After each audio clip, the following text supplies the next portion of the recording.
बैरून मुल्क जाकर पाकिस्तानियों के भीख मांगने के संगीन नताइज सामने आने लगे। खलीजी ममालिक में पाकिस्तानियों के लिए रोजगार के दरवाजे बंद। मुत्तहिदा अरब अमारात ने गैर हुनरमंद पाकिस्तानियों को वीजे देने से इनकार कर दिया। UAE से मौसूल होने वाले माहाना 45 करोड़ डॉलर की तरसीलाती ज़र मुतासर होने का खदशा है। आप UK चले गए, मैं थोड़ा पास रहता हूँ अपने मुसलमान भाई सऊदी अरेबिया, मुसलमान भाई, अच्छा मुसलमान मुल्क, हाँ जी, जहाँ हमारे मुकद्दस मकामात हैं, जिस मुल्क को बनाने में पाकिस्तानियों ने कितना अहम किरदार अदा किया। उनकी कंपनीज़ को, उनकी मैनेजर, सारे मैनेजमेंट को हमने किया। हाँ जी सर, अब वो दौर आ गया। मेरा एक दोस्त का जानने वाला, मेरा दोस्त बता रहा था कि उनके कुछ जानने वाले हैं, उनके अंकल, वो एक कंपनी में काम करते हैं सऊदी अरब के एक शहर में। अच्छा। और वहाँ पे एक आ गया, एक इंडियन एंड रिलीजन, उसका रिलीजियस वो हिंदू है, वो उनके सर पे बैठ गया है। और वो बंदा 30 साल से उस कंपनी में काम कर रहा है, पाकिस्तानी, और वो इंडियन उस पर आके प्रेशर डाल रहा है कि अपनी पोस्ट खाली करो तुम, मैंने अपना बंदा बिठाना है। एक 30 साल से पाकिस्तानी बंदा, शरीफ बंदा, एक मुसलमान मुल्क में एक इंडियन आके उस पर चढ़ाई कर रहा है।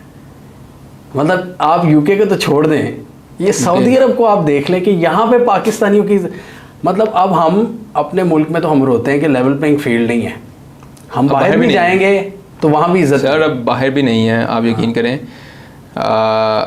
और ये जो बात है, ये जिन्होंने मिडल ईस्ट जाना है उनको बता दें। मेरे जानने वाले हैं, वो दुबई से गए थे UK, 5 साल रह के वो दुबई वापस आए हैं।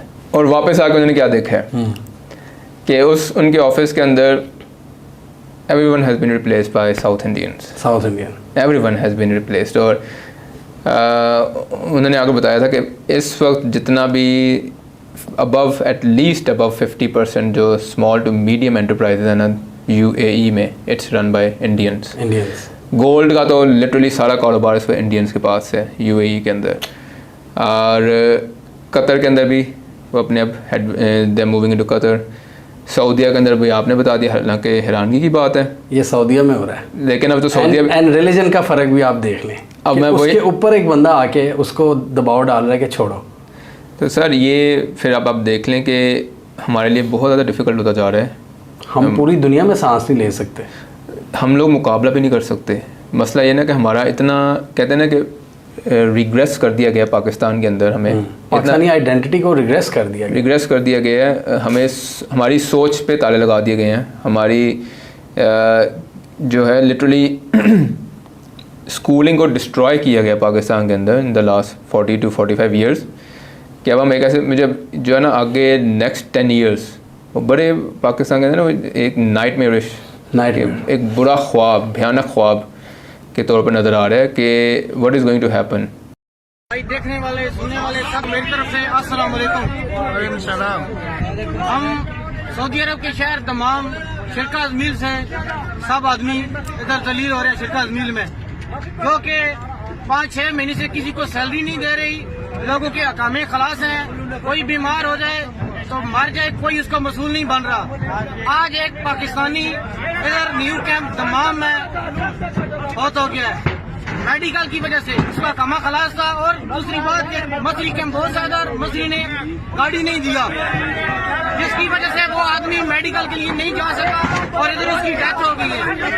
और अभी हमारी रिक्वेस्ट है पाकिस्तान हुकूमत से कि हमारा ये मसला हल करें।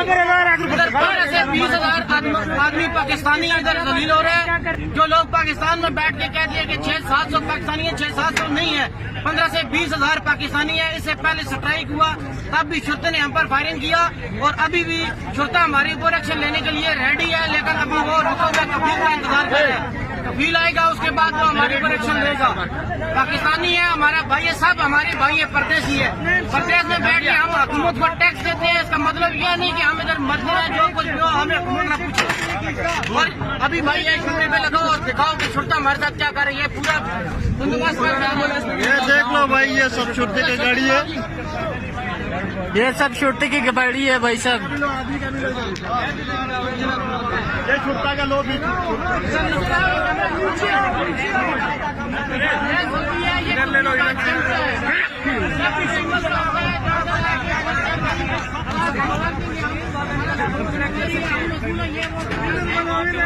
करा देते हैं, ठीक है।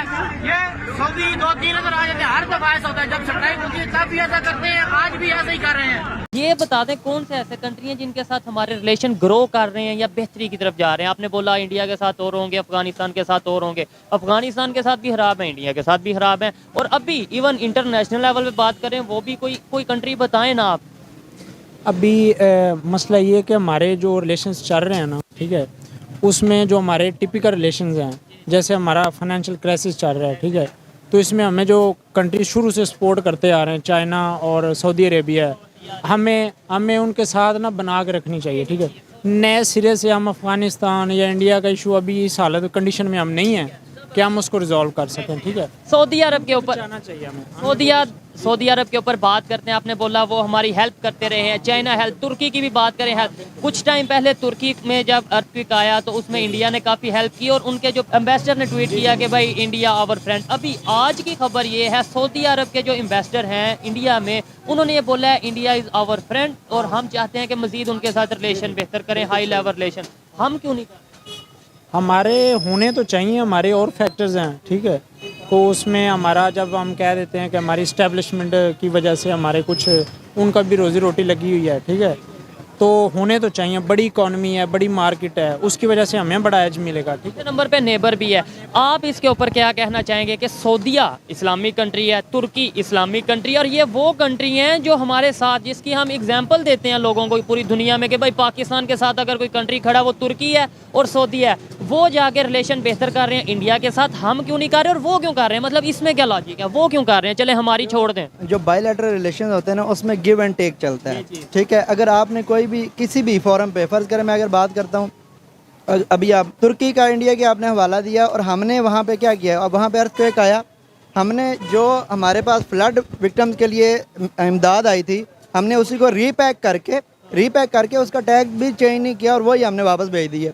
अब उससे क्या इम्पैक्ट आया हमारे पास, उधर से फॉरेन मिनिस्ट्री की उनकी स्टेटमेंट आती है कि ये आप लोगों ने क्या किया। ये चीज़ें ऐसी होती हैं जो बायलैटरल रिलेशंस को ख़राब करती हैं। सऊदीया के हमारे एक लॉन्ग स्टैंडिंग रिलेशंस हैं, ठीक है, उसमें भी उनके कुछ म्यूचुअल इंटरेस्ट हैं, जो अगर हम मतलब दोनों कंट्रीज़ के म्यूचुअल इंटरेस्ट होते हैं। अगर इंटरनेशनल फोरम पे हम उनको सपोर्ट करेंगे, हमारे रिलेशन अच्छे जा रहे हैं। फॉर एग्जांपल ईरान है, ईरान और सऊदीया की हम बात कर रहे हैं। अगर हम ईरान को सपोर्ट करेंगे अगेंस्ट सऊदीया, तो हम हमारे और सऊदीया के रिलेशन जो है वो ख़राब हो जाएंगे। लेकिन अगर उसी के अगेंस्ट, हाँ, शिया सुन्नी का तो हमारे पास है ही ना, तो लेकिन हमने ये बायलैटरल रिलेशंस को बड़ा वाइजली हमने इनको करना होता है। नेबर कंट्री है इंडिया, जिससे कहा यह जाता था कि ये इसको नॉन मुस्लिम कंट्री सपोर्ट करते हैं, मुसलमानों के अगेंस्ट, इस्लाम के अगेंस्ट। आज उसके तुर्की हो या सऊदीया हो, ईरान हो या अफगानिस्तान हो, जितने इस्लामिक कंट्री हैं ऑलमोस्ट सब के साथ रिलेशन बेहतर। उन्होंने पॉलिसी बनाई है अपने मुल्क के मुफाद में, और हमने जो पॉलिसीज़ बनाई हैं वो अपने ज़ाती मुफादात के तहत बनाई है ना। अब आप देखें कि हमारा फॉरेन मिनिस्टर जो है वो सारी दुनिया का टूर लगा कर आ गया, लेकिन वो अफ़गानिस्तान नहीं गया, जिसकी हमें सबसे ज़्यादा ज़रूरत थी। क्योंकि इलामा इकबाल ने कहा था कि अगर अफ़गानिस्तान में अमन होगा ना, तो इस पूरे साउथ एशिया में, एशिया के अंदर अमन होगा, तिजारत चलेगी। क्योंकि जितनी आपकी वस्त एशियाई रियासतें हैं वो रोड गो थ्रू होना अफगानिस्तान से। लेकिन दूसरे नंबर पे अगर अभी जो पाकिस्तान में इस टाइम सिचुएशन है सिक्योरिटी की, आए दिन ब्लास्ट हो रहे हैं, कभी पेशावर में, कभी कराची में, कभी बलोचिस्तान में, टीटीपी बाकायदा एक्सेप्ट भी करती है और वो कहीं ना कहीं लिंक करती है अफगानिस्तान से। यानी हमें नेबर के साथ रिलेशन बेहतर करने का नहीं सोच रहे, हम कभी किसी कंट्री में जा रहे हैं, कभी किसी कंट्री में। आप देखें हज़ारों चीज़ें ऐसी हैं कि जो हम महंगे दामों दूसरे ममालिक से ख़रीद लेते हैं, हम ईरान से नहीं ख़रीदते। जिस वक्त हमारी प्रॉब्लम हो जाती है ना, जब यहाँ पे सब्ज़ी, हमारे प्याज पता लगता है कि ख़त्म हो गई, तो फिर हम ईरान से जो है ना वो ट्रक के ट्रक मंगवा लेते हैं। लेकिन ईरान पे पाबंदियाँ थी ना, लेकिन उन्होंने अपनी इंडस्ट्री को इम्प्रूव कर लिया, अपनी लोकल मैन्युफैक्चरिंग को इम्प्रूव कर लिया।